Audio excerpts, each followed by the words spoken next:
The Around the NFL podcast is back in the Chris Wesseling podcast studio. Hell yeah. We back. I don't know the rest of the building. The Chris Wesseling podcast studio is still functioning, and that's great. And so is the Around the NFL podcast. Dan Hanzus here. Got heroes. Marc Sessler. Gregg Rosenthal. And yes, she also back. Colleen Wolfe. Connie's the queen. She is the queen of NFL media. 1051 soldier. Colleen Wolfe. Hey, what is up? I can't believe we did it again. We did it both again. got here. 1051. I mean, it is on Did it again. Science. This one made me think there might be some Truman Show scenarios going around, Why because is this that? morning we had a week off after the Super Bowl and we're all back together, and it was Gregg and I actually spent the week together. oh, that's nice. A lot of time, Let's get to that next. Ooh. But I want to hear everything about that. Like 7 a.m., we're sending out texts and email. We're ready to get back to work. And all through the morning, I'm like, all right, I'm going to get there. Maybe I'll get there an hour earlier, get settled in. And then something pops up and it's a half hour early. I'm still like 8 minutes ahead of my typical 1051 soldier schedule. Mm-hmm. As I'm stepping out the door, UPS truck pulls up to deliver these big, heavy doors. We're just putting in a closet in our house. And I have to help the man. They're so heavy. I help the man bring in the closets, wipes out the 8-minute window, 1051 soldier, and now it's starting to feel like a bigger conspiracy, Dog. All right, ready, Conspiracy. UPS Yeah, truck, deep roots. go UPS truck. We're just directing the whole thing. Right. But your intention was to come here earlier and My intention okay. was, Wait, I was really set. to what end would this be Marc a finds that conspiracy to hilarious. make you show up at 10:51? But what is the goal? That's what I want to know. Okay. We don't know. Like you can't. The fates are the working your schedule, not you. Fate would be one thing, okay? But I am thinking something he bigger is and literally grander. always parking as soon as I pull in the garage behind him. Like Right. it's always orchestrated. So that it's not way. just me. So It's Colleen, happened all who's year. coming from a totally different area of the South Bay, is Right. also the way the traffic patterns work, the stoplights. How is this happening exactly? It's raining this moment? today.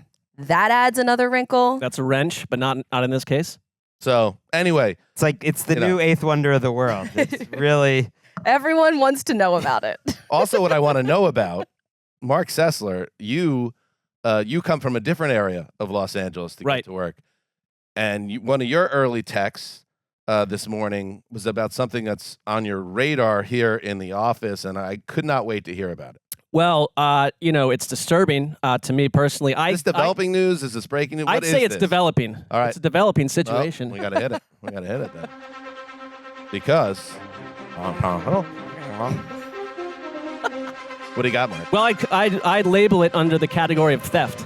Uh-oh. So, like, one of the perks when you go to the Super Bowl and do all the work that we did and have the great time that we had, you come back and on your desk, they have a Super Bowl program which you can give to a child or something. This has never happened to me. Oh well, What? this is happened you to don't us though. have, yeah, you don't have a desk. Yeah, and they Well, Colleen does have a desk, but she's never sat they at it took it before. Oh, away. they took it away, Yeah. which is Well, understandable. There's a desk you could sit at near us. If, Oh, like, okay, but they, cool. So a Super Bowl program, Yep. neatly put on the desk, and on top of it, in a plastic or in a cardboard box, is a Super Bowl ticket, Right. encased in glass. It's which a is wonderful yes. memento, especially in Yeah. the past, I'm going to say about 5 years. They went away, the league, from physical tickets, taking it to the game. And Right. now it's a digital situation. So this ticket, like I took my buddy Greg from New York to the game, and he's a huge sports fan and always wanted to go to the Super Bowl, and he was really bummed. And I said, guess what? They do have this ticket that they put in glass, and I'm going to give it to you when I see So you. it's a gift. You Yeah. can give it to a child again, finds it fascinating. Anyone that didn't go to the game. And so I always look forward to it, and I'm thankful for it. And my attitude has been, pleasant towards the whole situation. hugely I thought everyone was just buying these No, like ticket and they're also cases. they're valuable. So like they're it is. So I come in and our desk is smashed up against glass where all these tour groups come in and all these people are riff-raffing in and out the door right behind my desk. Total riff-raffers And everywhere. Like on Dan's desk, Super Bowl program neatly Oh no. put out, and his little ticket in the Oh, no. cardboard box. Oh no. Of course, I look at Gregg's desk, and it's like He's got perfect. two. Perfect. It's perfect, and everything's fine. And then on my desk, the Super Bowl program has just been like ripped open to someone's like reading a magazine, and the No. ticket in the box are gone. So someone literally went to my desk, not only stole the thing, but then just sat and read my Super Bowl program, probably in my seat, and then said, F you, I'm going to take this valuable item and leave Mark, of course, with Let's go to zero or HR nothing. right after It is a this. good read. Judy Batista often contributes. Steve Weiss. The program is not my concern. I already have a program. So someone Someone stole this precious item from Simply. I walked around and like every desk, like clockwork, has this like perfect little program and a little, trinket. Sounds like a case for Frank Signetti. I think it does. Signetti could use the it's word. league based, so I don't know. But welcome back to work. It's great to be back together, as they say. That's Wow. a major, and I understand, Mark, and it's especially it's annoying because old Greggy and the Zeus dog both have our programs and tickets, and yet it's almost like you were targeted. Well, there was also, and I'm not going to dig into this. Yeah. like, Dan, Greg, all the guys. there was a seating situation at the Super Bowl where, Yes. Dan and Gregg's Wow. guests got put up like in these, and I had to keep a lid on this, but my seats were like Yeah. in nosebleed central. So it's like someone is on the prowl to disengage me further from the entire mission. Greg, your take. You can have my ticket, so that takes care of that. Well, that's very nice, but I actually think moment. you could give it to Walker, for instance, who would love it, and I would just ask HR, how do I get another one of these? Yeah, that's Greg. That's very kind That of you. is but very kind. That was also Walker's first Super Bowl. Yeah, it's kind of robbing Peter to pay Paul a little bit. I can't take that. I don't from think him. I've ever brought one of those home. I always give them to people. I don't know. Yeah, I I don't mean, like your having son. things. Your son you who know. went to his first Super Bowl. I'm not a big things guy. It just feels like it weighs you Big down. things guy. So I think I'm not a big things guy either. But Yeah. when it's robbed from me, yeah, it's more the How old is It's a your son? violation. yes. Thank he's you. 9. I feel like he would appreciate it. Okay. He would. But that's because we don't need to take it from Walker.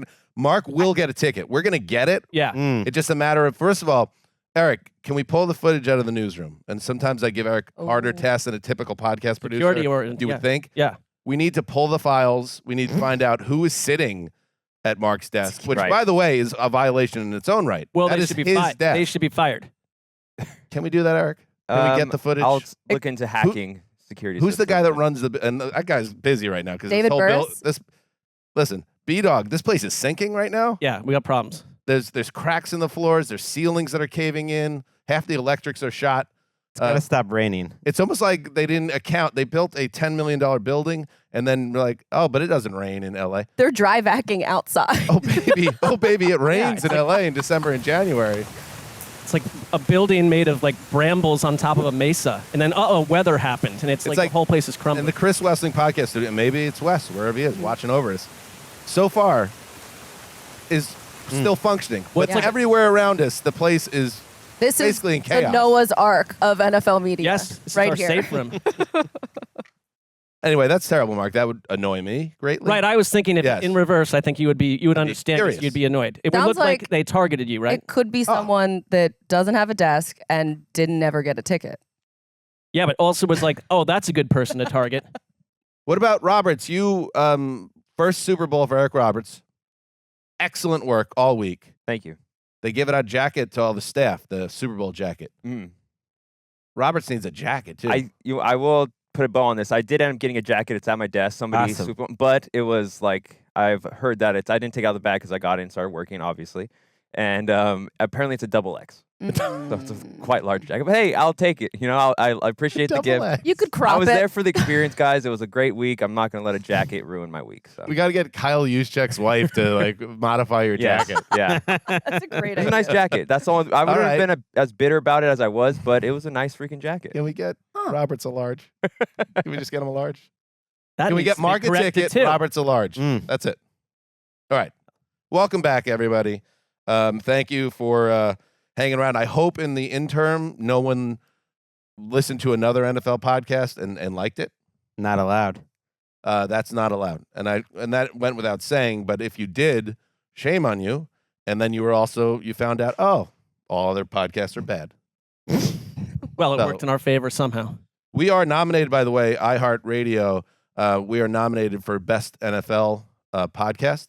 The award show is in Austin next month. Ooh. Best sports podcast. Best sports. Second time, yeah. Hell yeah. And, the competition is fierce, but also the competition is weak ultimately. And we are the greatest. And the award that we won over in the old UK speaks to that. Yeah. As does the Stitcher Award from 13 and the Best New Podcast. Seamlessly linked together. those two. iTunes Award from 12. So now people need to understand that. So you learned a hard lesson and wasted your time on any other NFL podcast, nay, sports podcast last week. But we are now back in today's episode. In addition to getting caught up on everything that's happened since Super Bowl 58, we're going to share, in our opinion, the biggest storylines of the 2024 offseason, in which we are now firmly, Connie, planted. Mm-hmm. There's a lot. There's so many. Mark has already come up with like 74 different options. Like now the season's begun.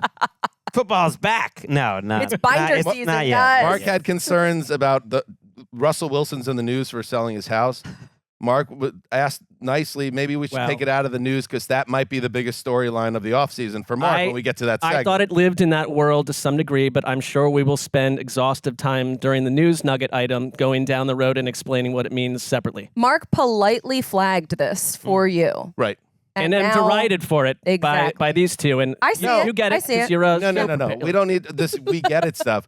I said we'll take it out of the news if that is indeed your biggest offseason No, because I storyline. already did an end around. Then you said it was show. not on your list of 14 possibilities. I didn't put it on the list because I knew it would cause mental All of a sudden, we're in this myself. Mark vortex because I said we'll take it out. We'll take it out. No, it'll be all yours. No. It's definitely the least necessary news item, to be fair. I think we don't change the show during the show. No, it's good. Now we're in too We're deep. off. Let's do some news. So is that a wood elf? Are we talking high elf, dark elf? I think that it runs the whole gamut. I mean, if you get into, I'm not, I'm sort of an fringe elf individual, but like the fact that I think some people thought it doesn't represent a tough, football player. Well, there's a lot of things happening with elves that could cause a problem for the Ravens or Steelers, I think, depending on some of their powers. So we'll leave it out. We'll leave that right there at that. In case you missed it from Radio Row, that's Marc Sessler in a sit-down with Denzel Ward and Myles Garrett of the Browns. You can only tee these players up. You know what I mean? Right. And I thought you did a brilliant job there, giving them a chance, a platform to dig in on the elves. And if they don't want to take it and run with it, they don't have to. Well, so two things were happening real quick. I realize I've already talked a lot on the show about personal items, but they, go ahead, Mark. Well, no, one. That time of year. That was the day that we drove into Las Vegas they and sent went us right right to to this, Radio and this was like 18 minutes into the show where it's like, and I had come in like with my health at like a 1 out of 10, and I talked about it on this, like I had no voice and I just felt medicated, and like at one point I'm looking over and like Myles Garrett was where Dan was, and he's just looking at me like, staring this you guy's down. got issues. This is also like a top 10 Brown of all time. They looked very amused. Yeah. Denzel Ward had the look on his face like, I'm not going to have to say much here. This guy's doing great. This is fun for me. It got better because I had two lists of questions because this has happened. We've been derailed before. It's like serious questions or fun questions. And I was like, I'm not going to go down the wrong road. And then like you're supposed to ask the sponsor question first. And I'm like 8 questions in and realized I hadn't asked the sponsor question. And I asked it in a weird way. And the note we got from upper management the next day was like, you don't go off script on the sponsor. And then you were saddled with overly serious questions. The rest of the week. I'm very distracted right now because Lincoln Wesseling and Lakeisha are walking by Oh. podcast studio. Okay, Link is waving and it's melting my heart, and the whole show is derailed now. Wow, I forgot that Lakeisha's in town. Wow. That was an incredible stop. I'm not overly confident. Like and feeling good that Link is in this building right now. I feel like this might be the most dangerous building in Los Angeles, based on the. But he's gonna come inside the construction arc. issues. Here, we're gonna get him inside the arc 2 by 2. I saw them studio. yesterday for a little bowling and dinner. It would have been Chris Ooh. Wesley's 50th birthday. Oh yesterday. my! And Happy wait a minute, birthday, and Greg. your birthday, Greg. And mine as well. Oh. Well, not And my Roger 50th. Goodell's. And Roger Goodell's. The treat, In the that order. three, The Holy Trinity. the pillars, like the Rams have Aaron Donald and Stafford, the weight-bearing walls. Unbelievable. How old did you turn? I'm 45, so I'm 5. I Oh. was 5 years younger.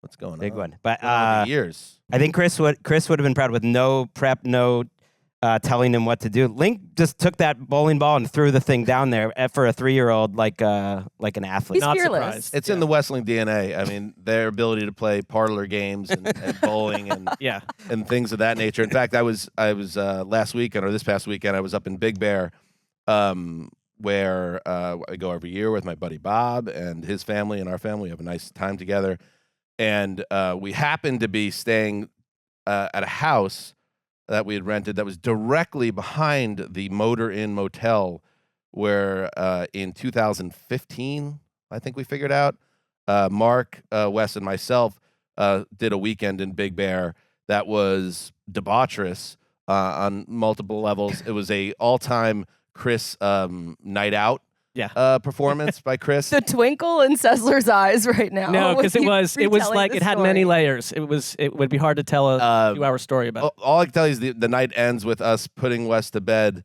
in one of the twin beds, and Mark and I going into this little kitchen and eating bad pizza and listening to Counting Crows. But we had an amazing, like, as I walked, we cut through from the house through this parking lot, and there it is. It's room number 1, this motor lodge with the chairs. Oh. And then I got this flashback of, because Wes and I were very dorky about softball. So we brought our gloves, and I remember the parking lot where we were having catch, and I believe you were sitting in the chair, and we were just talking. And then there was a brewery across the street where we went to, Bear Mountain Brewery. A lot of memories, and I didn't even connect that it was on his birthday that all this was going on. So a 50th, that is a crazy, crazy thing. All right, get on track. He's like, I thought this was a football podcast. We'll get there. We'll get there. I'm so sick. The off season has like kind of begun, guys. It's like so we give haven't us a seen each other moment. for a week. We have a lot of catching up to do. We just couldn't. They don't really talk football. I like a real deep dive. Shut up. This feels. Shut up. Quiet, you little nerd. I love don't the think- listeners. Right, and I don't think anyone's thinking that. It's just this about weird me. thing in your head. Shut up. Silence. Oh God. Shut up, all of you. Silence, Four Eyes. You nerds. All right, let's get into it. Oh God. Connie, when we were in Vegas, Yes. When we talked about the kind of subplots that are under the radar that Oh no. that like real football heads Yeah. know, which we are. Totes. We can be that and also have personalities and be human beings. What was your subplot going into 58? Was it? Did it have to do with Steve Wilks? Steve Wilks.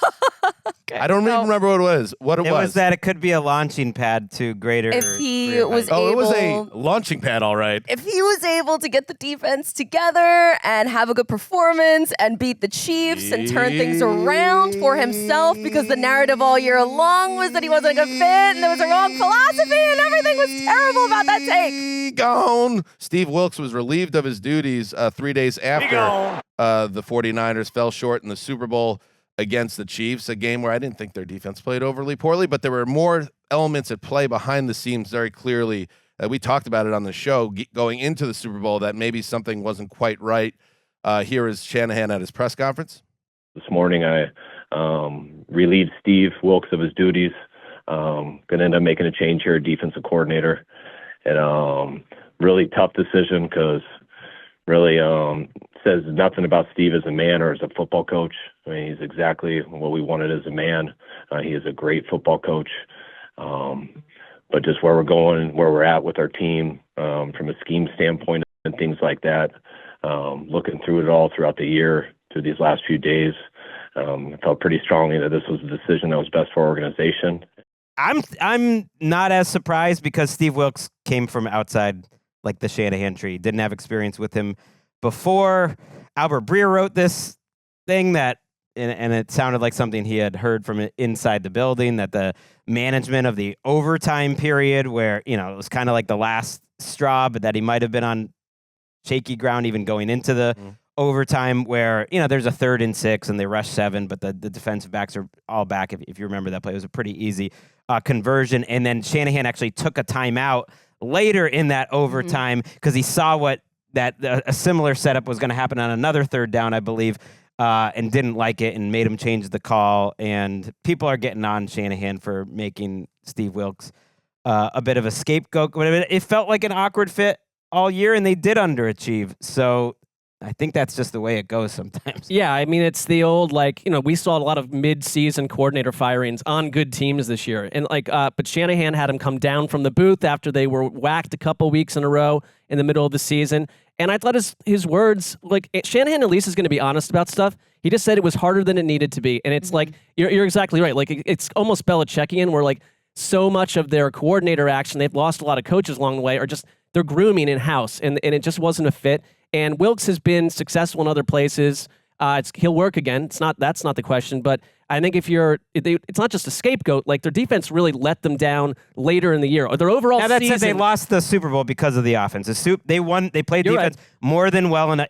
If the offense played to 75% of their average game in the Super Bowl, they win it. I pointed out in that post-game pod, the first 9 drives, the Chiefs had 13 points. That's an entire game. So the 49ers offense kind of lost that Super Bowl if we're doing blame here. And Steve Wilks would not have been fired if the defense had a great performance in the Super Bowl, which it did until the offense kind of let the Chiefs back in it. So that's just bad luck, but that's also football. It's a lot about luck. But also the players didn't totally buy in, it felt like the star players, the guys like Fred Warner and Nick Bosa. Even after the game, Nick Bosa said that the defense was not prepared well enough to defend Mahomes. And the Niners do run their defense a very specific way. When Robert Saleh came in and did it for the 3 years, and then DeMeco Ryans was promoted from within to run it that way. And Steve Wilks, his whole background is mostly with DBs. And so that's where a lot of his energy and focus went to. And that's not really how they are run. They run more of that Seattle cover 3. So then I was thinking, well, what if Pete Carroll ends up going there in some capacity? I had that thought too, and it's kind of Pete ever gonna?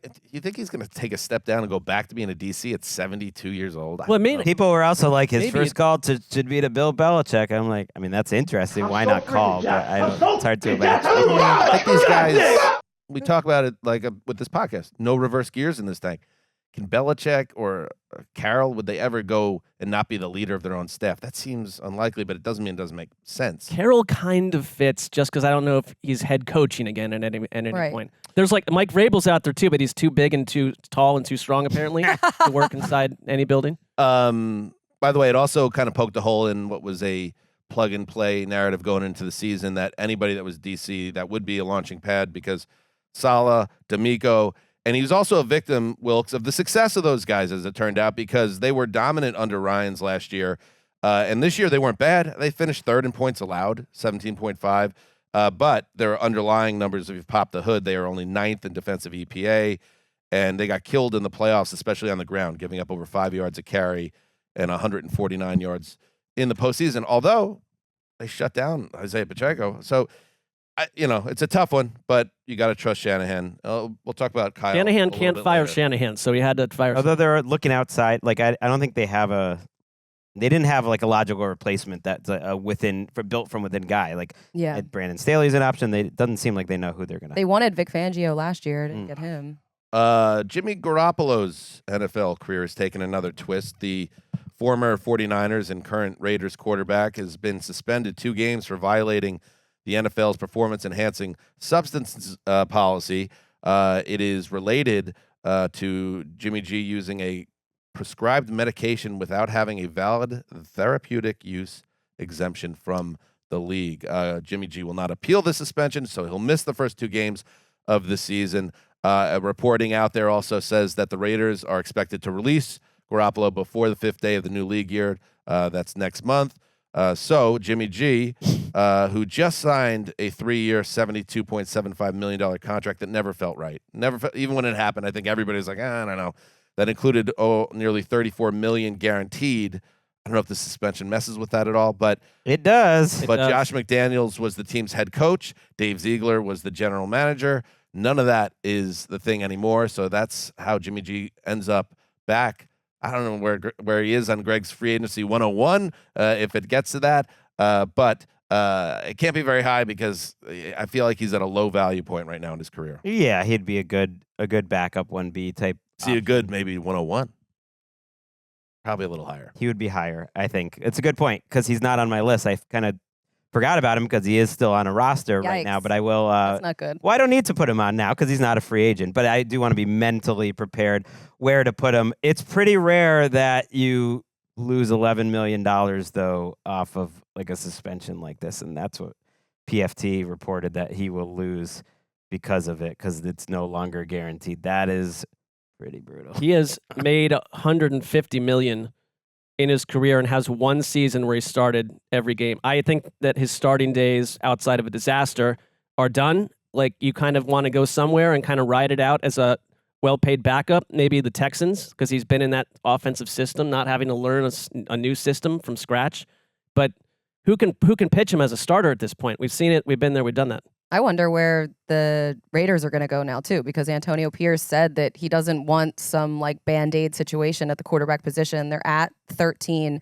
Do they end up trading up at some point? They don't really like draft quarterbacks early. They never really have traditionally, but Antonio Pierce does have a connection to Jaden Daniels from LSU, the Heisman winner. So they go back. Pierce recruited him at ASU. He gave Antonio Pierce a shout out in that acceptance speech. And he was also in the Raiders locker room after that like win against Denver. So they have that connection going. So that could maybe be an option for them. Good nugget.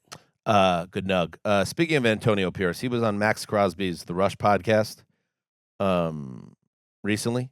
And he had this to say about Patrick Mahomes. And, of course, the Raiders, during the interim run that Pierce had that got him this job in a full-time capacity with the Raiders, they shut down the Chiefs on Christmas Day. Here's what he said on the Rush podcast. You got the Jordan rules, and I'm calling now from now on, as long as I'm here, the Patrick Mahomes rules. So you remember when Jordan was going through it with the Pistons, all those guys in the 80s before he came Michael Jordan and Air Jordan, the Pistons used to whoop his ass. Anytime he came to the hole, elbows, filling them, love taps. We touched them. We in the head, mentally, physically, emotionally, spiritually. I'm touching you. So I showed those guys Jordan getting his ass whooped. And you can get more of that at his Twitter handle, The Rush with Max. It's a little different. I'm just saying, there's some Rex Ryan vibes with Antonio Pierce, which could be good or it could be bad. I am very dubious of that hire. It feels like a late season run by an interim coach that I don't know if it's going to be repeatable in the regular season. I like, from a content standpoint, someone going after Patrick Mahomes and saying we're gonna whoop on you, but you're just giving Mahomes more reason to whip your ass twice next year. I don't know why you need to verbalize that on a podcast, but like Dan, you've been on the beat, the suspicious Antonio Pierce beat from. And I know start. Raider fans are kind of, every time I mention it, like they're unhappy about it, but it's okay for someone else to have a different opinion about this guy. And I just don't know. He's a perfect interim coach. I just don't know if this is going to translate. I want it to work so bad that I'm like so all in on it. These always come crashing down on me. He's in a tough spot, being in the division with Harbaugh, and Andy Reid and Sean Payton. But I do like that. It's why we liked Robert Saleh, I think, when he first got the Jets job, because he was good on the mic and said certain. What happened to that guy?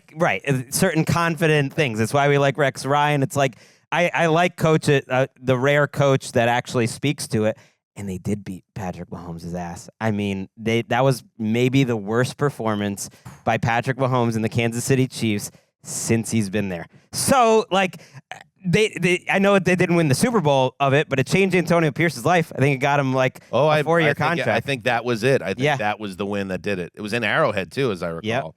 Yep. All right. In other news, you mentioned Rex Ryan. This was a good little media internal battle over in Bristol.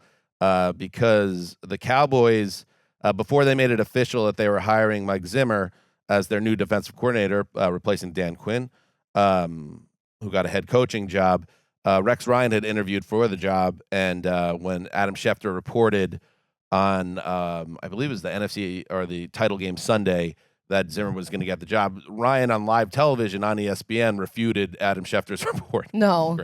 Yeah. Like, as far as I know, this is not a done deal. Like, I'm in it. Well, sorry, Rex, because the Cowboys did indeed go with Mike Zimmer, so he takes over. Here is Zimmer at his introductory press conference last week. We're not trying to reinvent the wheel here. I mean, they've been pretty good. I know there's been some situations where things haven't happened, but that happens in coaching. It happens a lot. So we're going to look at the players, try and figure out the best way to use them, put the scheme together. And again, we want to take the good things that they've done and maybe add a few more other things that we've done good in the past. I'm happy that Zimmer's back. I like a good cantankerous old coach, and he's grumpy. And if things go sideways in Dallas, whenever they give him the mic, there's going to be some entertainment there. Zimmer, the old grump, is back. I think Zaddy had an interesting comment because it's a lot of them just slapping each other on the back, but they faced each other a ton. And he said that, when he'd get together with Aaron Rodgers, that they both identified Zimmer and his defense in general as the kind of the thorniest thing they'd run into each season. I mean, that's not how it ended in Minnesota for Zimmer, where I think one of the reasons he was flushed out was like, this guy can't get along with younger players. He runs people the wrong way in the building. But I think when you take away all the head coach layer of junk you got to do, and you can just focus on this, it's what you're getting with Mike Zimmer. And I think, if anything, the Cowboys can't go into the season on either side of the ball with a big mystery or question mark. And Jerry Jones knows exactly Buy into us. what he's getting with Mike Zimmer because he was with the Cowboys for a long time as a defensive assistant, 13 years. a DB coach. I think of him mostly as a DC. Cowboys guy. Exactly. He was there in the 90s when they were just like a powerhouse through Bill Parcells. Yep. He brings drama. I mean, even this negotiation to get the job brought drama, because the flip side of what you said to Rex Ryan was, at some point, I think it was the Monday after the Super Bowl, for like an hour, Adam Schefter actually reported, this Zimmer job that I had reported was done is maybe not, as locked in as we thought, and Rex Ryan is now a strong candidate. Within an hour, it was Zimmer's job. So it was basically Jerry Jones and company saying, like, all right, you've messed around long enough, Zimmer, wanting more money. We're not giving you the money. Like, stop this. Right. It has been a week. We are going to hire Rex Ryan. We're going to tell you by putting it through the thing, like, take the job. We want you to take the job. And then he takes the job. All right, let's pause right here for a minute and take a break and then get back to the news. All right, we're back. In other news, the Buccaneers and Mike Evans, it's looking increasingly possible he's played his last game in Tampa. It was reported the Bucs had a soft deadline to get an extension done with Evans that told yesterday, and both sides, according to Jordan Schultz of Bleacher Report, are far apart. So Tampa Bay will take on over $7 million in dead money if they don't get a deal done, which they didn't. And now I think because of Gregg, the situation with the way his contract is structured, any type of franchise tag would be very burdensome to them. So it's very possible he ends up in your free agency 101, right? Yes, which would be fun. I think the tag for him would be $28 million, which just seems a little wild, even for a one-year contract, which is always nice for the team. And yeah, now they're already putting $7 million on the books now, as you mentioned, in dead money. Like, even if they do re-sign him, they're going to have dead money from not having re-signed him by this week, which it does make it a lot more likely that he's gone. And I think part of it is they want to use that franchise tag on Antoine Winfield, would be my guess. Baker Mayfield's also a free agent. They have other free agents, and they really might say goodbye. I wouldn't totally rule it out, like, that they just step up and give him, but it doesn't make financial sense. Like, why would they have dead money and then sign him for even more money? Mark, yeah, and the tag doesn't make a ton of sense because it's like, this isn't, they won a playoff game and like that, they had a nice season. And it's like, you got a lot of moving parts with Baker and the rest, but it's like, this isn't a 1 year Super Bowl window team where you bring them back and then have to do this next offseason. Yeah. But I don't love watching Mike Evans just go out the door either. This is great news, Mark, for fans of teams in the AFC North that are not the Pittsburgh Steelers fans. Jerry Dulac, is it Dulac? It could be all of them. Dulac. I don't know. Gary D of the Pittsburgh Gary Post-Gazette had this. He wrote this recently in his reporting. In fact, there appears to be some internal division that maybe Mason Rudolph should be the starter after the way he finished the 2023 season, winning the final 3 regular season games to gain entry into the playoffs. In any event, Dulac went on, the Steelers are not interested in bringing in a quarterback who wants to be a starter. That would include Justin Fields and Kirk Cousins, and probably even Russell Wilson, who has a connection to the team.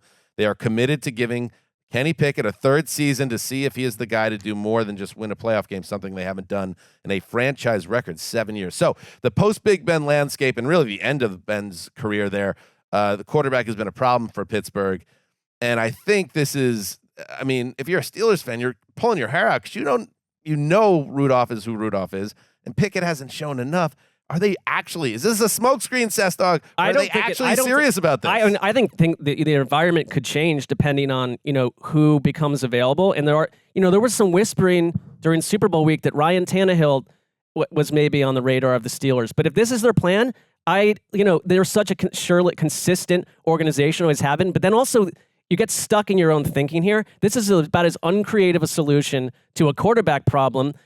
Quarterback problems get people fired. And like Mike Tomlin's in a better position than most coaches and most coaching staffs, but you're in a division with Joe Burrow, Lamar Jackson, and in theory, Deshaun Watson, but also the Browns and Ravens defenses. Right. It's like you're gonna tell Steelers fans in mid-February, we're going back in with the same 2 dudes at quarterback. You don't wait till year 3 or 4 to find out if a rookie can't play. Connie, it seems impossible. Yeah, well, you cut Trubisky, and then Mason Rudolph is an impending free agent, so you don't have a backup to Kenny Pickett. Like, what is your plan exactly? Like, I guess they assume that they'll want Mason Rudolph more than any other team, which is a pretty safe assumption. For people in the building to want him to start, they also are probably looking at Mason Rudolph not as you did and saying we know who he is, Dan, and looking at him but they made it a different way than I do. Right. They're looking at him as a guy that didn't play for 2 or 3 years, and then when he did just play at the end of last season, they saw they believe they saw a different guy, and they're going into it. It seems insane, and I don't quite buy it because Arthur Smith has no history with those guys. He's the offensive coordinator. It's funny that they used the first hours of the offseason to cut Trubisky. It was just like, it's almost like mean. And their punter, who did have some pretty bad moments, Presley Harvin, and their starting right tackle, they mistakenly gave a huge contract to just a couple of years ago, Chuck Okorafor, and so they've cut him too. It's like, I don't know. I don't buy this. What team doesn't want to bring in a quarterback that wants to start? It just seems... We've seen Arthur Smith without a quarterback. Doesn't it feel like a little Steelers-y, though, too? Yes, that's the only reason I believe it. Yep. And let me preface this by saying there are many teams who are worse than the Pittsburgh Steelers in the NFL right now. Hell, they did make the playoffs this year, but there is not, in my opinion, there is not a more boring team in football right now. A team that I look less forward to watching on Game Pass than watching Pittsburgh I give you Steelers the game. New England Patriots. I mean, it's February. But they're bad. They're in that world, though. Yeah, but they're bad and boring. boring. And I understand you have a personal connection to them, but I'm saying, when I put it on, unless you get juiced watching their defense make plays and TJ Watt, and I get that, but in terms of offensive football, the Steelers are especially they have players. They have players, and sometimes you see it, but it's such a slog. It always feels like it's raining, and it's just like it's just. You don't have to watch this for a number of months, though. At least there's no sun. You know that old story about the girl that gets locked in the closet when there's the one sunny day on Mars. You know that old fable or whatever that tale was. No, but Okay. I'm interested. Never. Rapunzel's cousin? I'll look it up. I'll find On Mars. I feel like I'm the little girl locked in the closet for the one day of sunshine, and every time I get out, it's raining again at the old Heinz Field, and I'm watching a slog 16-10 game. I'm just sick of it. Steelers fans, you hear me. You might even know what I'm talking about the girl that never got to see the sun. Connie, you searching I'm that just for me? No, I'm just writing down that Dan is the little girl locked in the See closet. what's happening on Mars also? I kind of feel like it might have been a Mars That's a scenario. fable? I don't know. Let me look into it. Go ahead. Let me tee you up on another item, and I'm going to get out of the way.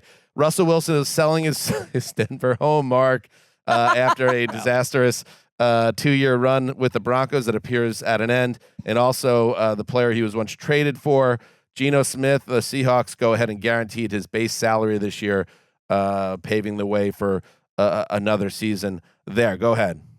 Well, the home was worth about $25 million. Let's start right there, and let's end right there. I think they said it's the most expensive property ever sold in the Denver area.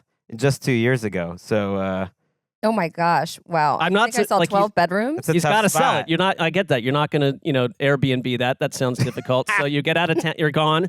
And I do think the one reason I thought about putting this into our storylines, it's more from the Broncos side because like they're going to need obviously a lot at quarterback, something to keep Sean Payton happy.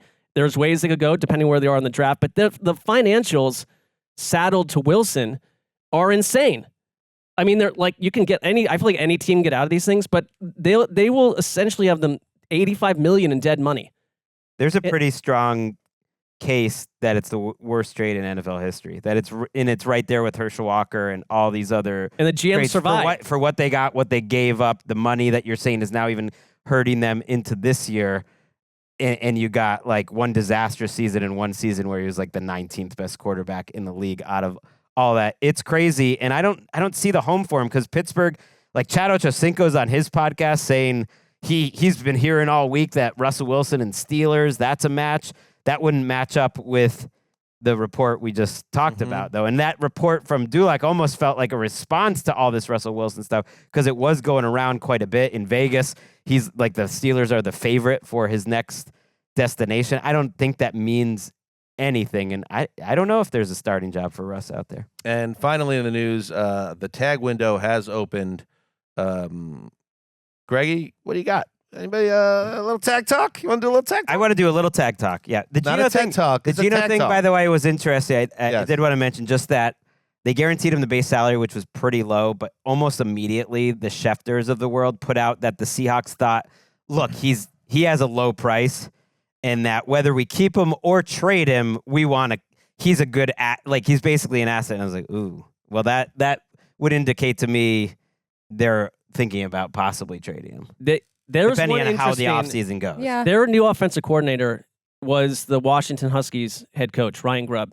And if you think that maybe they could keep Geno, because I think this is the opposite of the Russell Wilson thing, where it's like he's an affordable quarterback at that price. But Grubb was like the guy who was attached to Michael Penix Jr., who is like a rising name at quarterback. And maybe Geno works as keep him around for one season and let Penix Jr. be your dude, or fill in the blank rookie. It just struck me as when I saw that from the Schefters of the world, it's just like they're not sure yet. They're gonna see like what's maybe shakes out, see how they feel in a month or two. But they would be they'll be happy enough if they have Geno, like that's a good option.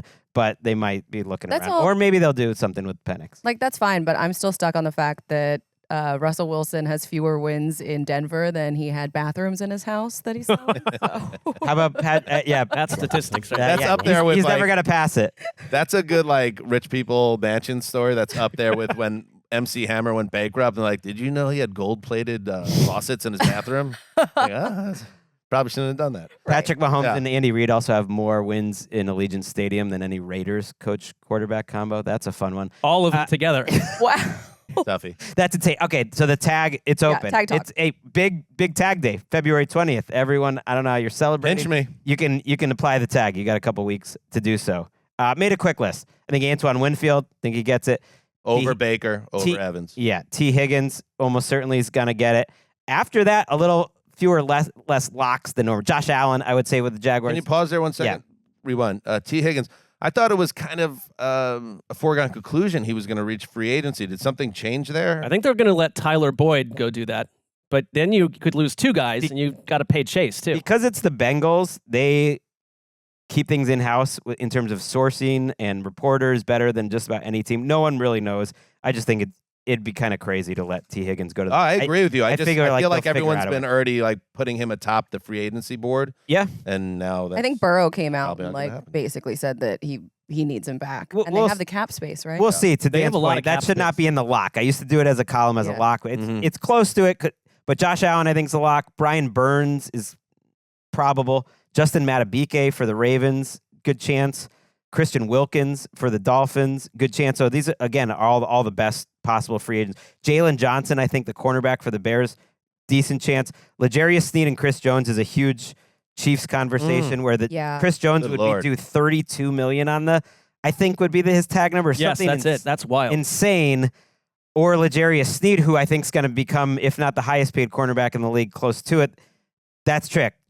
I was thinking about that right after the Super Bowl because I ran into Spags on the field and he was Yeah, you did. He was crying and when I asked him about just, the win, obviously, he immediately went to this group is never going to be together again and we're never going to have these players experience this. And it was more from a place of sadness than it was celebratory tears. And that really hit me. And in that moment, I was like, Chris Jones. And would they really just let him walk? To me, the best way to do this probably would be to tag Snead and get that deal done with Jones before free agency somehow. He's going to cost Jones. This was ton of money, at the celebration, and we'll get that. Jones verbalized that he wanted to be there for multiple more years, and he certainly had a few beers, but I think that leads to more truth and that time. And then some other. I think you're right. A few beers. They were O'Douls though.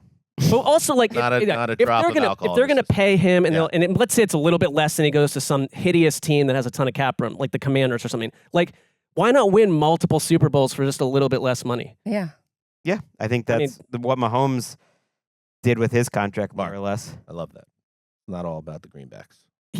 He's already making so much money. He wants to have. When is it enough? I think the saddest thing is when a great player wins Super Bowls and then goes to a terrible team, and it's just the one guy on a terrible team. He needs the 3-year guaranteed money, but he should get that. If you're bored by the steal, I don't want to see him on the Panthers or the Commanders. No. That's I'm saying life is. It's just not about all greenbacks. Yeah. No. I was agreeing. It's with your not. Take.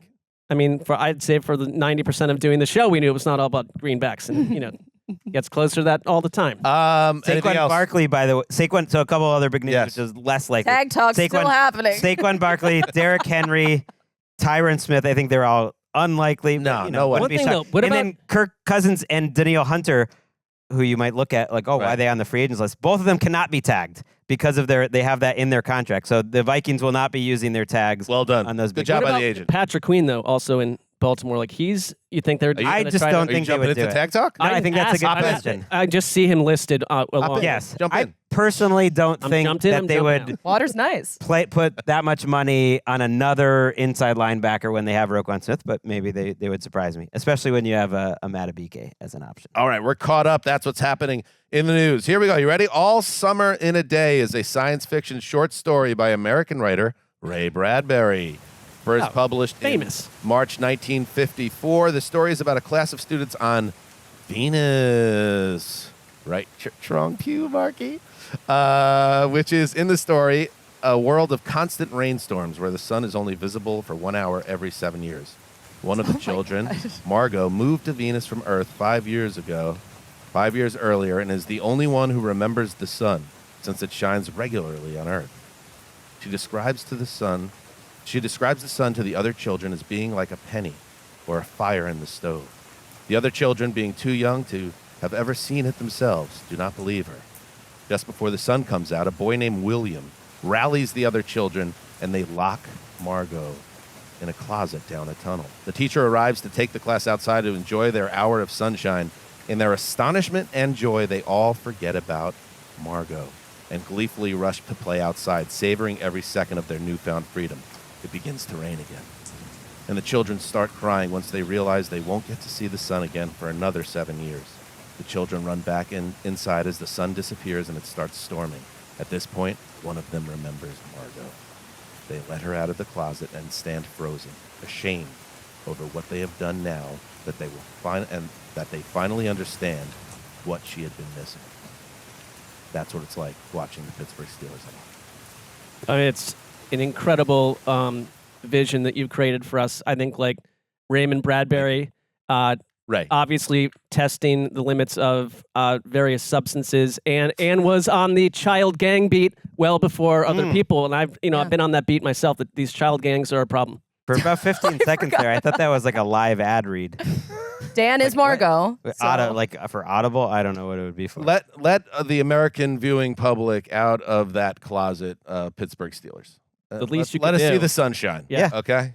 That's that's it. We'll be right back, and when we return, the biggest storylines of the offseason ahead. First and goal.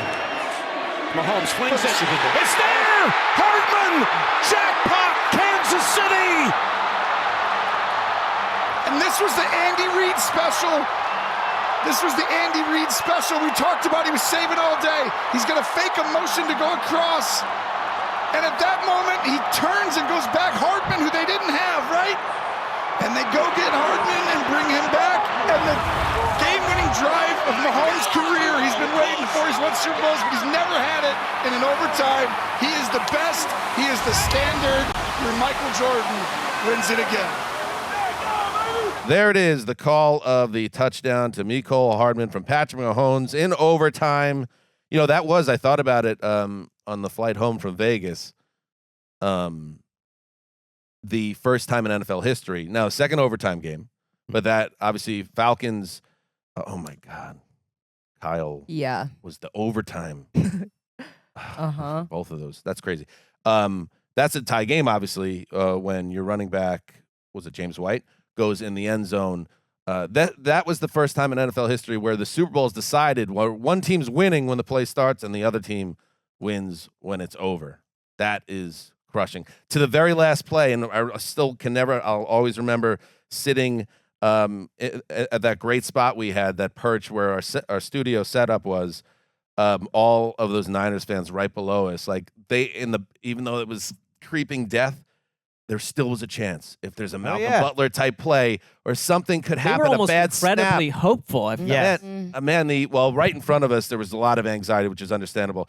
The center for the Chiefs all game was bad snaps over and over and over again. Their former first-round pick, holding out hope, but hope was not going to be rewarded. On that day. Feeling of them coming down the field to quote Dave Damashek, was like, that's living to me. Like, there's a lot of that's living. Most of it's in your life with people that matter to you, that you love, doing things and stuff. But they're, to me, that's why I love sports. Feeling emotions. No, I'm saying in a moment like that where you've built the entire season to just like, it's all gonna happen in these next couple of moments. There, to me, is a heightened sense of life, of reality, where everything you notice more in those spots. You see a little more in those spots, and it's one of the reasons why this job is so great to do.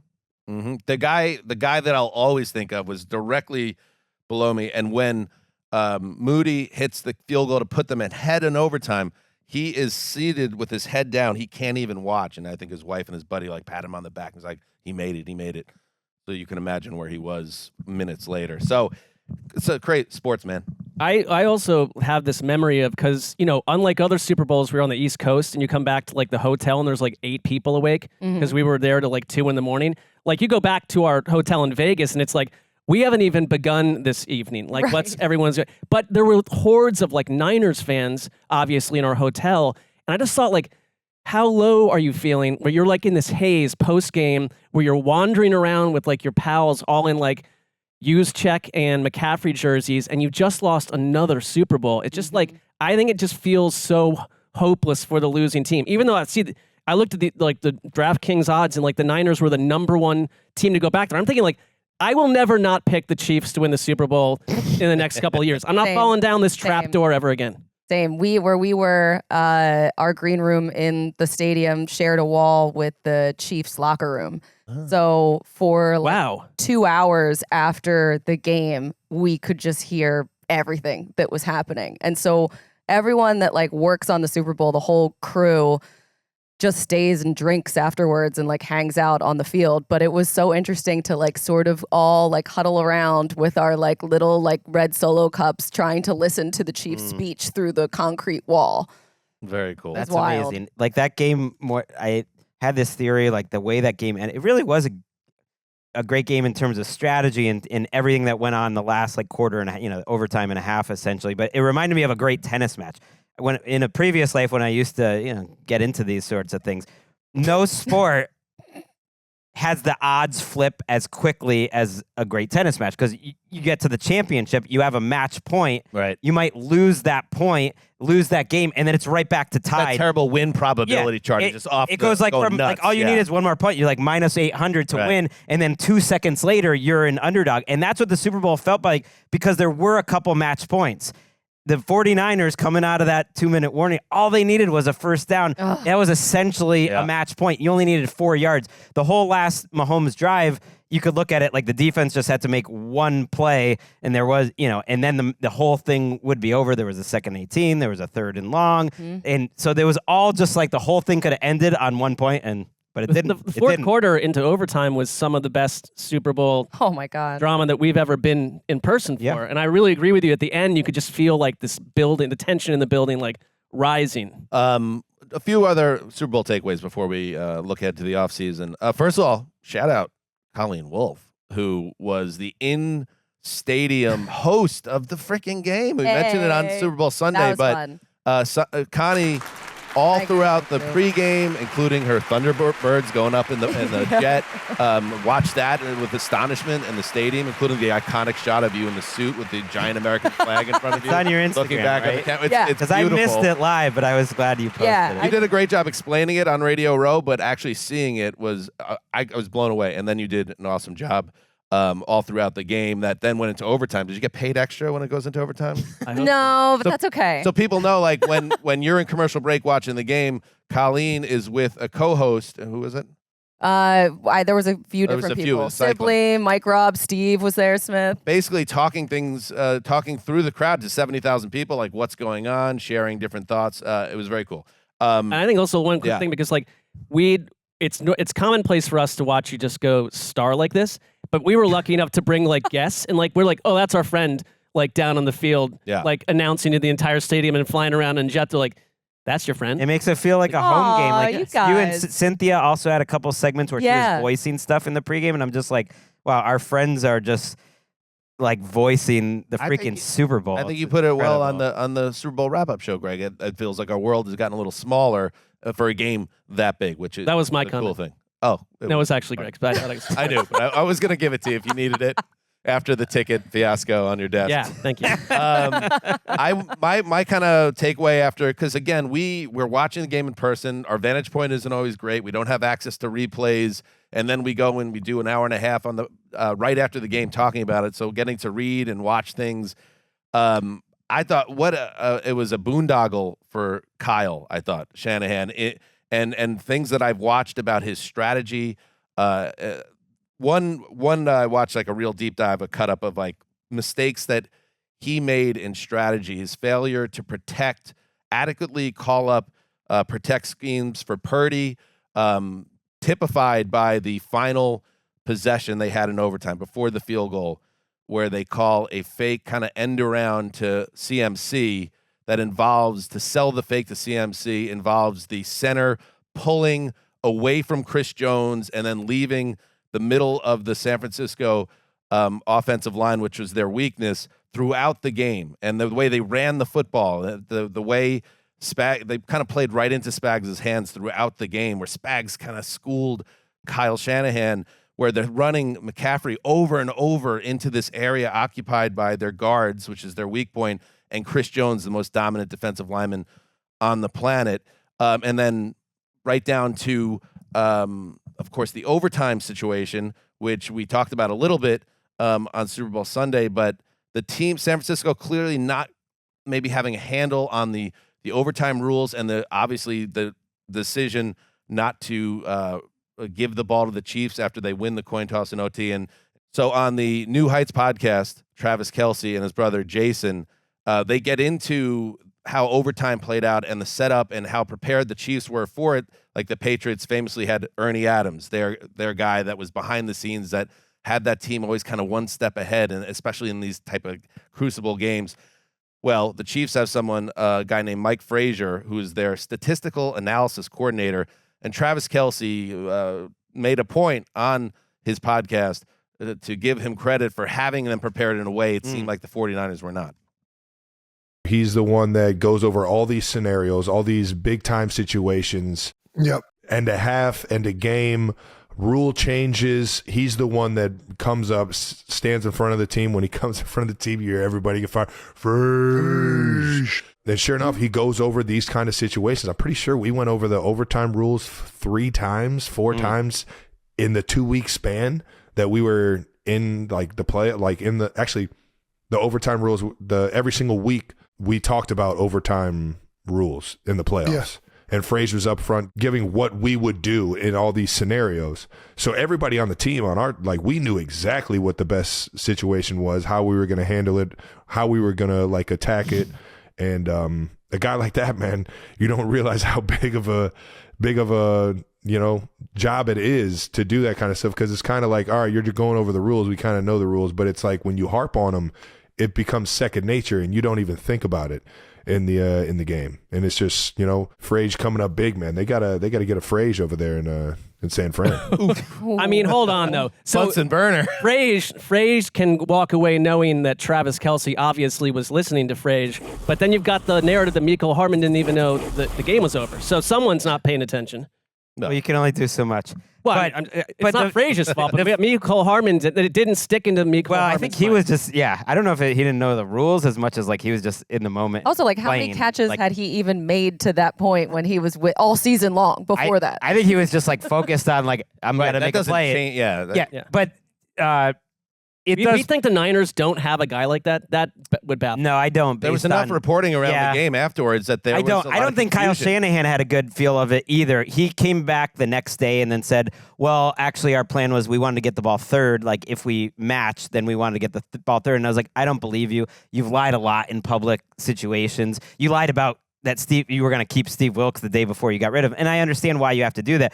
But the day before, when he got asked the same question, he didn't have that answer. He just said, and Greg, come on, we wanted the ball. He inadvertently That's what he said. Told on himself again when he said that, because I think Kelce Kelce also said the Chiefs' plan written in stone is that if the other team scores a touchdown, we get the ball back. We go for two if we score a touchdown. Right. So no matter what, there wasn't a third possession coming for the Niners, and he wasn't prepared for that as a possibility either. And I guess the one other thing I'm going to say is that I watched another cut up of their game plan. We talked about Deebo Samuel was targeted 11 times, 3 catches. He is not as good in man coverage. He eats up zone coverage. Their man coverage destroyer is Brandon Ayuk, who just throughout the playoffs really was not getting targeted the way he should. And they showed all these moments in the game whereas if you're targeting Ayuk, he's probably shaken free with his route running ability in a way that Deebo doesn't, because he has a different skill set. So I'm just, all these things, like, it's just like Kyle doesn't get a pass. And I'm not going to bury Purdy at all. I don't think he played a great game, but didn't play poorly. Shanahan, I think, got out-coached in a huge stage. And when we talk about him, quote, unquote, not being able to get over the hump and choking, like, this is more like digging into it a little further. Is how is he getting beat in these giant games? Well, he got out-coached, and that plays a massive role. It's when we go in critique, like Bengals teams under Zach Taylor of old, where like they couldn't adjust the offensive line in game, and Burrow's getting killed. It's like Brock Purdy, like actually, we didn't blame him after the show, and we shouldn't. Like he faced a ton of like just pressure where no one was unblocked, like pass rushers coming right at him. I think there were 9. He had a game. Chris Jones had a free rush on that third down. That play cannot happen. Right. It's funny though how Super Bowls sometimes get decided a little bit. John Feliciano, who's not like a great player, got hurt in the first half of that game. He was replaced by Spencer Burford, who after the game had to own up on Monday to being the guy who blew that protection, only because his own teammate Feliciano, who had gotten hurt, came to the right tackle's defense on Twitter saying, like, that's not Colton McKivitz's fault. Stop blaming him. And everyone's like, oh, wait, so you're blaming the other guy. And so they had to, like, talk it out and stuff. And this is what happens when you lose Super Bowls. It's a lot of blame. I just, like, Mecole Hardman is just stuck in my head because it happened in the end zone that was, like, right in front of us where we were standing. And then Rick Burkholder, their head trainer, the Chiefs, like ran over to me on the field because I used to work with him when I was in Philly. And he's like, grabbed me and was like, oh my God, Mecole Hardman, look up how many catches he had in this game. It was only like 2 or 3 and that was the one that won it for us. And then just like ran off. Like it was like a fever dream of sorts. He didn't say like, how are you doing? How have things been for you? He was like, go find him. I was, okay. Anything else game-wise, takeaways? And we should mention, because we haven't mentioned yet, there's the parade that happened in Kansas City after the Super Bowl was marred by an act of senseless violence, a shooting where over 20 people were shot, a person was killed. All the other people who were injured have been released from the hospital, which is great news. And I don't have to say much on this. I don't know what you guys have to say other than this stuff sucks, but it doesn't surprise me anymore in this country. And it's sad gun violence and these type of mass shootings continue to happen. But once, I guess I do want to say something that when what happened in Sandy Hook Elementary School in 2012, when a room full of first graders were murdered with an AR-15, and our political system couldn't get on the same page to do anything about that. And we've had hundreds and hundreds of people murdered since in these type of acts. I just have no faith in our country and our system to stop these things from happening, and it just sucks. Yeah, like half the wounded were under age 16. Mm-hmm. I mean, that stands out because I think this is meant to be, and Kansas City's had a bunch of these, but it's still a special event for your fan base. Many who can't afford to go to games. It's like they were the players, and like there was a report that like Andy Reid was actually like helping children that had been separated from their parents and stuff. It's like they were integrated with the crowd in a big way, and it's like this is what you have to worry about happening. And like we have kids, and it's like 30 years ago this wouldn't be on a parent's mind, but now it's like I'm sending my kids to school in a cityscape to some degree, and I don't know if it's safe at all. And it's like nothing. There's all this half the country saying, well, these are things, we want these weapons for protection, all this stuff. Enough with that nonsense. Stop taking like money from the National Rifle Association politicians and like do something about it. Like at what point? Because I think you're right. It's like it's a news story. And then like if it when the first time it happens, like when it's Columbine, like the nation is stunned and it's like a 2-year, 3-year long story. Now it happens and it's gone off the news cycle in 2 days because we're not surprised by it. No, and we try to we want to focus on the positive, and you focus on the heroism of the day, and you do respect that to the nth degree, and how the Chiefs have reacted, and how everyone in that city reacted, and yet it's like it's the least surprising thing ever. And so when we're talking about like American exceptionalism or worse, it's like this doesn't happen anywhere else. This is just us. Yeah, it's awful. There's nothing else to even add to it. Just the fact that there were so many kids that were harmed, and the nurses from the hospitals that were treating them talked about just the fear that was in their faces when they got to the hospital, and just how heartbreaking that is, that you go to celebrate a Super Bowl win at a parade, which should be the most exciting and fun thing to do as a parent with your kids, with your friends, for your entire city, for your team. And then to end up at a hospital and be that scared and have that trauma happen, because that is not something that leaves you for a very, very, very long time. And shout out to Patrick Mahomes and his wife and Taylor Swift and Travis Kelce and everyone else who gave money to try to support the victims and the people that tackled the others too, the fans that just like went ahead and put their lives on the line too. All right, let's take a break, and when we come back, let's dig into those off-season storylines to come. All right, okay, welcome back. Big beefy show. We were away for over a week, and we just couldn't help wait ourselves to get in front of the mic and talk. Greg turned 46 about 12 minutes ago. So the honking, it's been heavy honking, but I think it's been a nice ep so far. Absolutely. I got nowhere to be, really.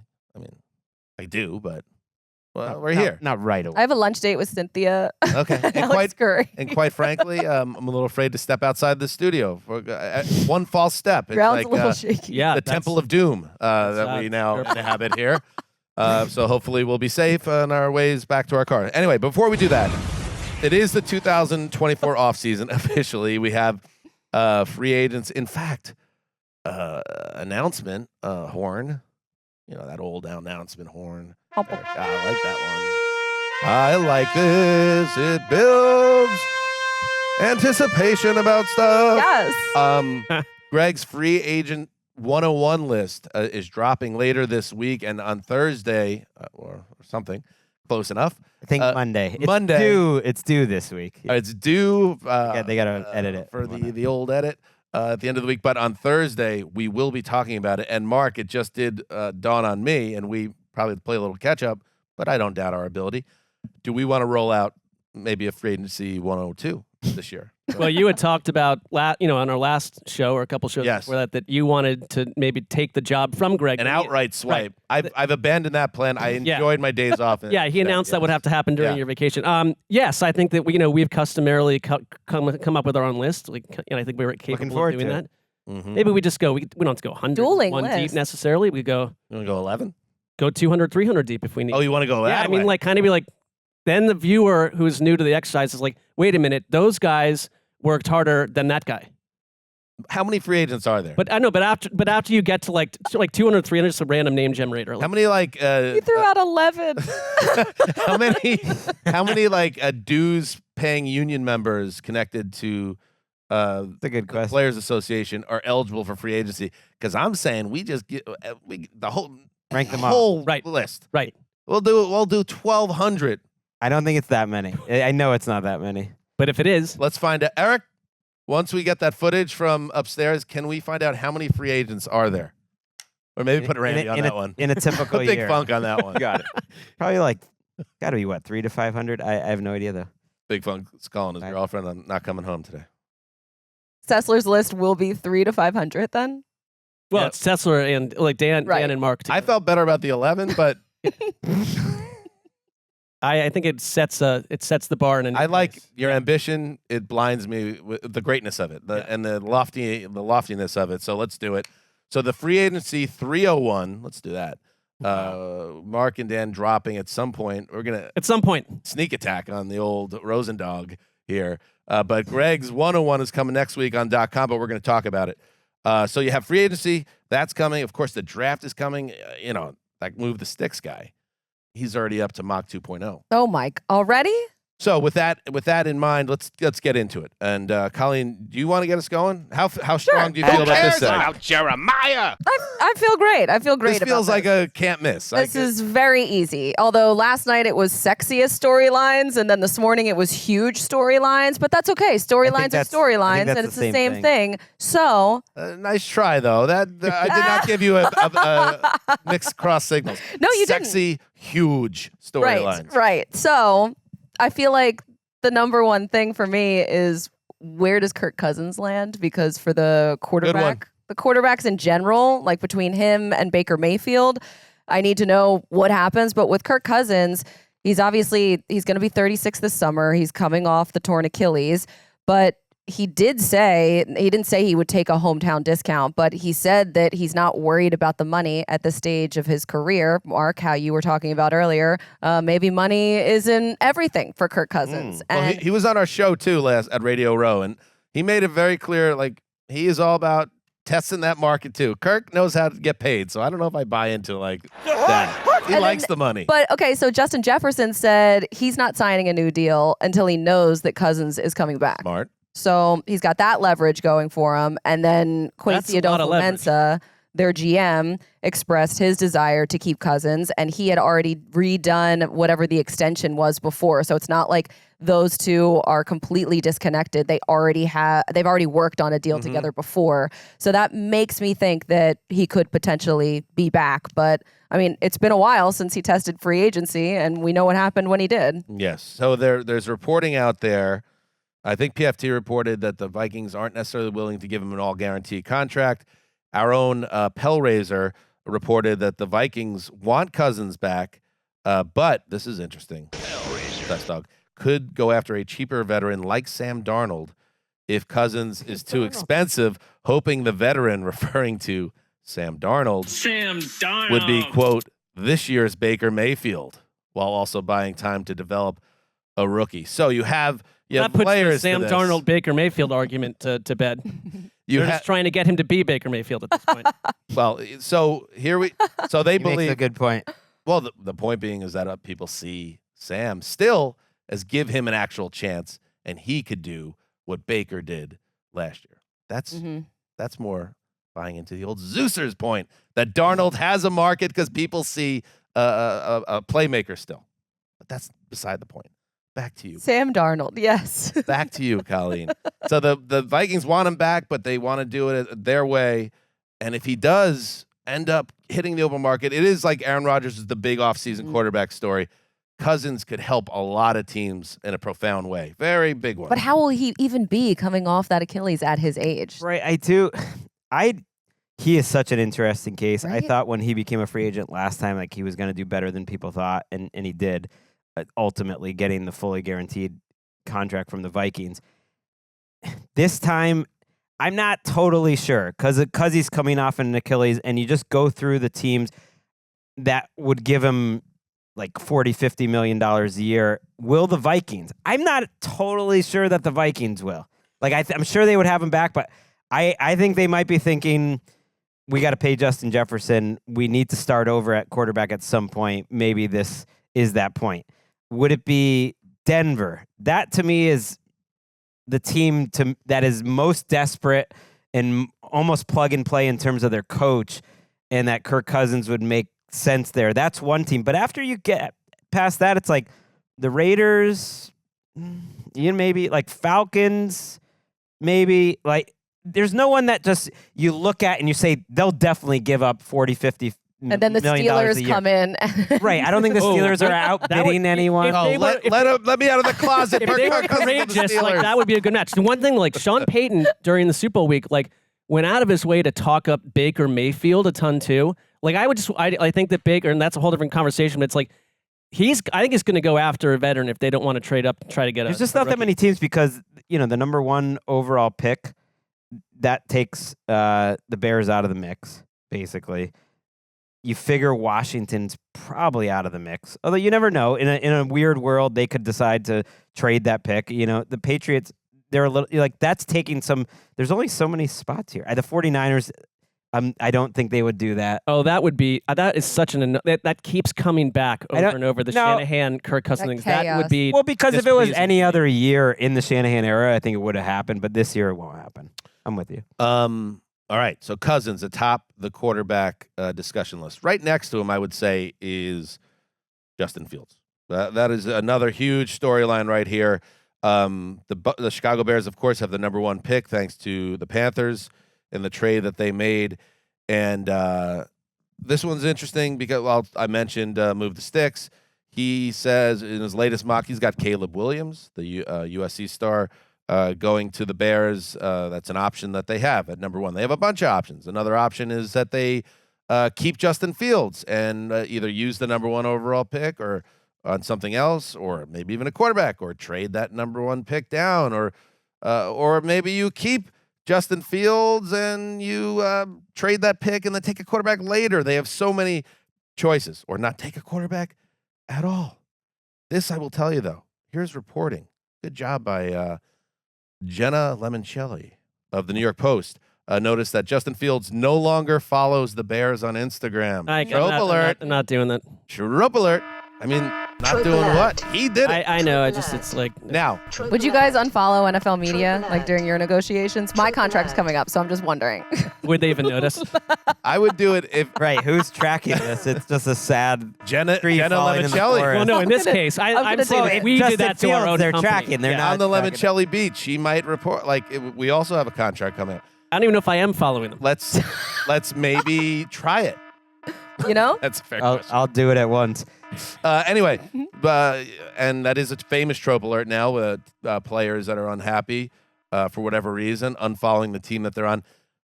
I thought it was notable. At the very least, it means he's just kind of annoyed that most likely he hasn't been given a firm answer one way or the other. There's also, you could look at it as maybe he was told that they're going in a direction that involves Caleb Williams or whoever else, and he's already now looking forward, and he's like, I'm done with the Bears. They told me they're done with me. Anyway, there's so much intrigue around this, and it has such a big butterfly effect, Greggy, whatever the Bears decide, because not only if their decision changes the trajectory of their franchise, it also, if Fields does end up hitting the trade market, that changes the draft for whatever team ends up going for him. I mean, it's a big story. He's a very unique player to be available in a trade. I can't think of many that are quite like him, that are young, promising, have a lot of tape. You can look at it a few different ways. He's not like a Kevin Cobb or a Jimmy G or these guys who tend to get some pop in the trade market at quarterback that you saw him for like 5 games. You know what I mean? And they end up getting a nice draft picks for him, but they're just like more promise than ever. Like someone you actually, this is a top pick who's shown a lot and is pretty good. I think is at the Dalton line or above it or right around it at this point, but certainly has potential to be, has done a lot of good things. Guys like that just don't become available very often. So I think he's a fascinating case. I've never believed that this was a decision. I don't think he had any chance of staying. I don't think he has any chance of staying. I'm sure they would like they go through the process of thinking about it or whatever, but I've never thought he had a realistic chance at staying because there are great quarterbacks in this class, and why would you keep Justin Fields over that? So great college quarterbacks in this class. That's part of this. Like, you don't know. I get it, but I just don't think they would look at it like that. I think they would look at it like we've seen him for this long and we're not totally sure. I'm just saying whoever it is not a guarantee either. Just like Fields wasn't a guarantee. It's not. Of course. It's not like Kirk Cousins or Justin Fields. But he came in. Drafted Justin Fields highly. Right. But here we are. So. But not nearly as highly. He's not even in the same ballpark that Kayla Williams or Drake May were coming out of college, or maybe even Jaden Daniels. So I do think that the players themselves mattered, but I think he's going to have a bigger trade market than people think. Well, I think people I'm will with you want because him. I think his gifts, especially when you talk to like defensive coaches, they are all in on like the mobility of a quarterback, and I think he's just that dangerous. And I think you could look at the Bears and say, nice end of your season. Like, we've seen growth in Justin Fields, but we don't really trust that you know how to maximize a quarterback. We do. We're going to take a chance on this guy. And I don't know what you'd get for him in terms of a trade. See, that's the thing. I talked with people about this, and there's like, well, if it's a third, sure. I don't know if I want to give up a second. I'm like, Justin Fields is a pretty good option for Atlanta, for the Raiders, who have his offensive coordinator from a year ago, for maybe the Vikings, maybe the Bucks, maybe the Patriots. Like, he's a pretty big upgrade. I think they're getting like a second plus, maybe even a first. I got a comp for you. We mentioned Darnold. When he was traded from the Jets to the Panthers, he was a former number 3 overall pick. The Jets got back a 2021 6th-rounder and a 2nd and a 4th rounder. And he stunk with the Jets. The Fields has shown. Well, that's what I'm saying. Like, but that was good value. But that's other teams thinking we can do right by what I'm saying. Some team will do that. I think that's a baseline. What Fields could command. Could he get a late first-round pick? Maybe. I don't. Here's the thing. I don't think that's a crazy thing to do. One other thing that complicates this, and why I know you're certain of it, Greg, and I think the way it's trending is he's probably starting over somewhere else. I thought he was pretty good last year. I thought he really showed growth last year. I think the locker room loved him. You heard that constantly. Everybody wants him back. They gave him a number 1 receiver in DJ Moore, and Moore played like an all-pro last year. Like, I thought it makes it more difficult in terms of a decision because I think he did show, again, he gave you, it's tantalizing. Helps his value. But also from a financial standpoint, they're going to want to restart on a rookie contract so they can continue to rebuild. And I get that. That's part of, that's a good point because that's part of the business model with these teams, and they treasure that. But, man, if Fields goes to the Giants and becomes a superstar, the Bears are going to be happy if their guy is a stud. But it's a big risk. He's shown enough where it could really backfire if they moved him, and that's what makes it a really fun, interesting storyline. Greggy, how about you? Okay, my overarching one is, will any big name wide receivers get traded, and who will it be? We've seen it happen enough that like I now believe, this is one of the things that you can either expect or is possible. Name some, Greggy. Well, this offseason, there was some buzz, I think, last week floating around about Justin Jefferson. I don't think they would ever trade him. But I think him throwing these flares up and the amount of money he's going to cost, like, I think teams will maybe try to sniff around. How did he get to Minnesota, Greg? Right. Stephon Diggs wanted out, and they did the trade for the number 1 pick. Another name I think that fits into that. Right. Yeah. So there's this group. Jefferson is the least likely, but, it's A.J. Brown. I never would have thought A.J. Brown would have got traded. Diggs is another one. Brandon Ayuk, there's he wants more money now.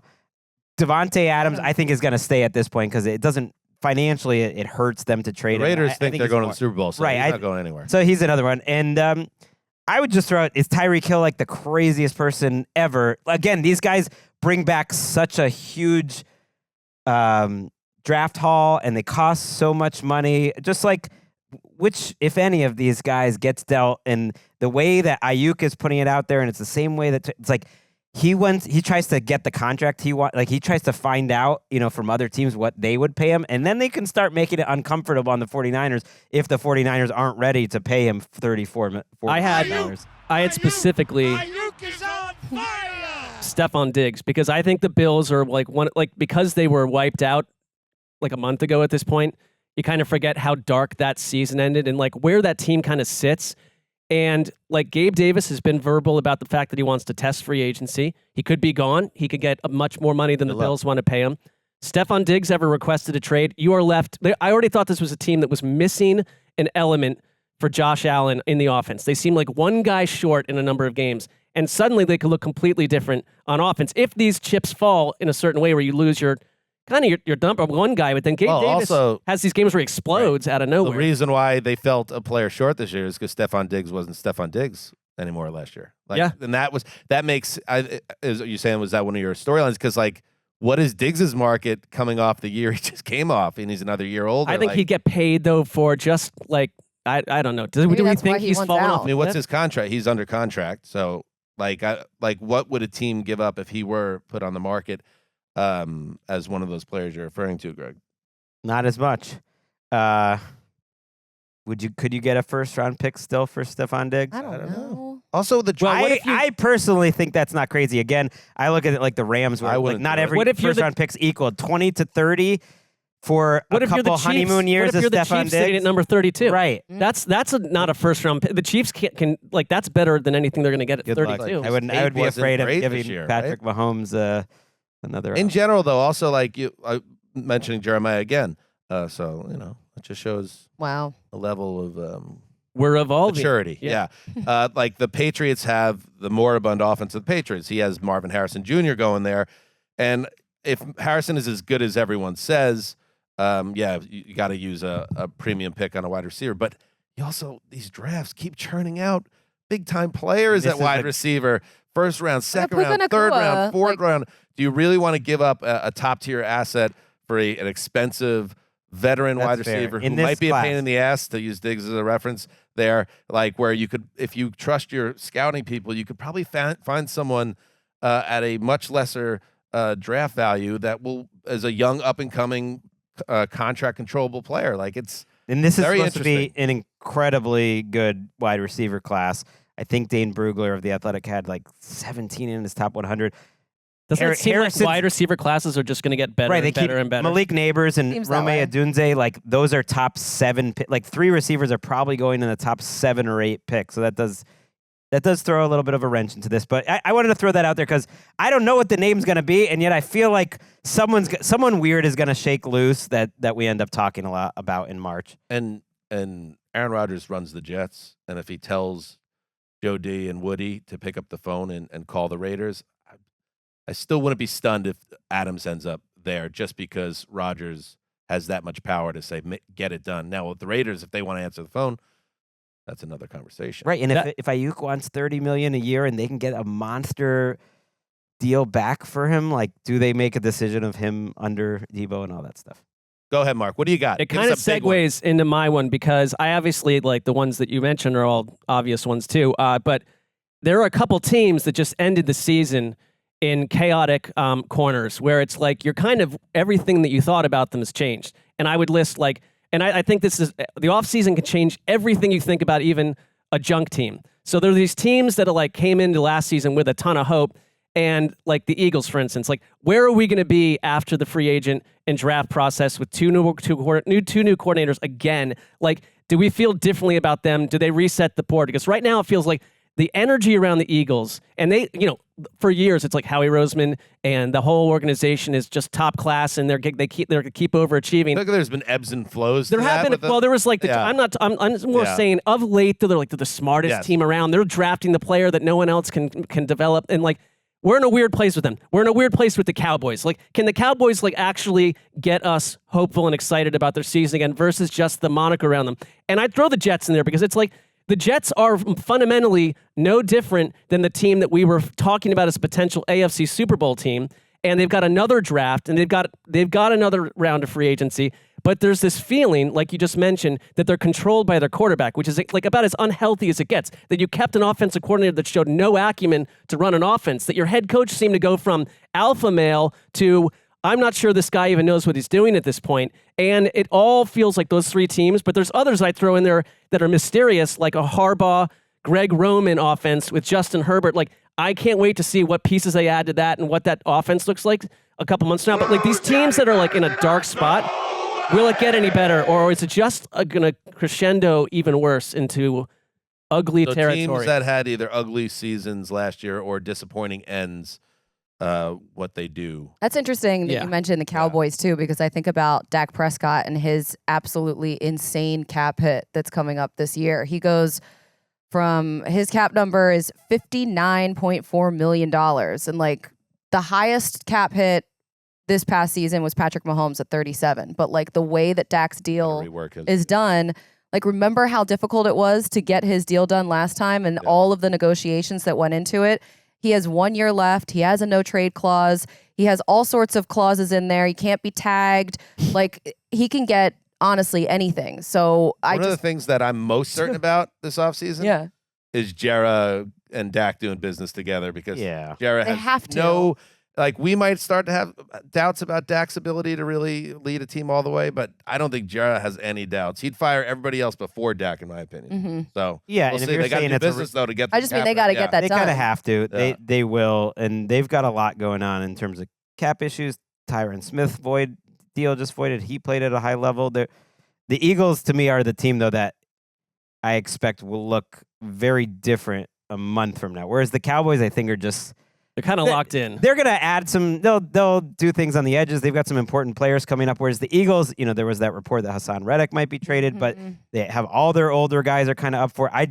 I don't know what they're gonna do, but like when I'm talking about these receivers, could AJ Brown be that person that gets traded again? Like I doubt it, but they're just the team that like I don't know what they're gonna do, but they're gonna do something. They're gonna do a lot. I thought you were going to bring up AJ Brown. Yeah, he would be who, another of course, option. is the famous trade from the Titans, but he was by all outside reporting and stuff coming an unhappy camper there, and they're trying. I would imagine after the last year ended, Connie, they're trying to change the culture, freshen things up a little bit, put a new coat of paint on. I think they need more than that. Or is Seems it like everyone is very Devonta unhappy. Smith? Like he would, the Slim Reaper. People would love a little Devonta. Mark the Slim Reaper. You can't just change the culture like in 3 weeks. Like No. I don't even know what that means. Especially if you have a lot of the same people Well, you in trade the some of the building. guys that they believe are contributing to a bad locker room. Yeah. Well, how many games ended with AJ Brown like Jalen picking Hurts one of rocks? those But guys? I don't know, Connie, but- no. I still go back to my was just my on Abbott explanation is like Elementary. no one knows. No one knows what happened. Oh, to you're the right. Eagles. No, never mind that. Right? Things just happen. That show seems to be well beloved. Yeah. We love Abbott Elementary. It's Okay. All right, we're having two different conversations. Sorry, That's all a right. sign that we should. That's time How to go. long has this pod been? This has been 2 It's hours. over. I would love to put a moratorium on everyone stressing about how long our podcast is. I didn't say anything. It's if the conversation is good, then it's fine. All right, well, then in that case, Bill Belichick and Tom Brady, two more people to throw in the interesting Also, off-season story. Will Tom Brady actually announce the game? Also, we only have 2 shows this week, so we're giving the people, Oh. a little housekeeping. We're going to be Tuesday, Thursday this week, so that's less People than want to usual. come to us and tell us Yeah. the podcast is too long, then we'll have to maybe start talking. I haven't heard anyone What ever people? say. Like who you'd change the show if like a rando from like No, Deep if there Scotland was told you some that? type of deep call with people saying our show is too long, there's too much honking, it would make sense to have an internal conversation. It was hurting our data points. Right. I don't sense that. So let's stop stressing about it. I think I'm just hungry. I think it's more a concern Well, when that's you say, different. when you tell I'm us hungry you have too. nowhere to be, then it's like then there's no Well, railings on what could happen. where So, you got to go? I got all sorts of places to be. This is the only Oh. safe place. No, it's not. It's Noah's Ark. It's Wes's Ark. Well, people eventually got off Noah's Ark. It didn't just die on the ship and it sunk. They got off the ship and started a new civilization, according to the theories. According to the theories, like I'm not, Save it for the theology Eric, pod. anything? Well, that's thank a you. great point, Mark. Anything in terms of footage from the newsroom about the missing Super Bowl ticket? Nothing at the moment. I've heard digging. that the water leaking from the ceiling may have slowed the process. I sense you are very earnestly investigating I'm this. digging through emails as we speak. Big Funk, any updates on how many free agents will be on Mark and I's write-up, which I'm saying 150 words each on the blurbs? Oh, at least. We'll just split it up, halfsies it, get Connie in there a little bit. Sure. Get Connie on about 100 blurbs. After extensive research, I've realized I'm not that good at math. And so it's going to take me a little while longer. I'd say upwards to 300 plus free agents. Okay. I've seen like 5 lists that are like top 200 free agents. That doesn't help you. You need to find out all of them. That doesn't scare us. They're picking and choosing. All right. Funk, are you around on Thursday? I am. All right, we have to have a conversation. Okay. But all conversations can only be had on microphone. So until then, naturally, we say goodbye. We say goodbye to the audience. We didn't even get to hear about We're their back. week together. Oh, Mark yeah. and Gregg, but maybe next Thursday. Come back Thursday. Big Funk conversation. Also, Gregg and Mark, private time. No microphones. No, none needed. We'll dig in. Connie, you've said it all. There's a drop. Until Thursday, heed the call. Good to be back.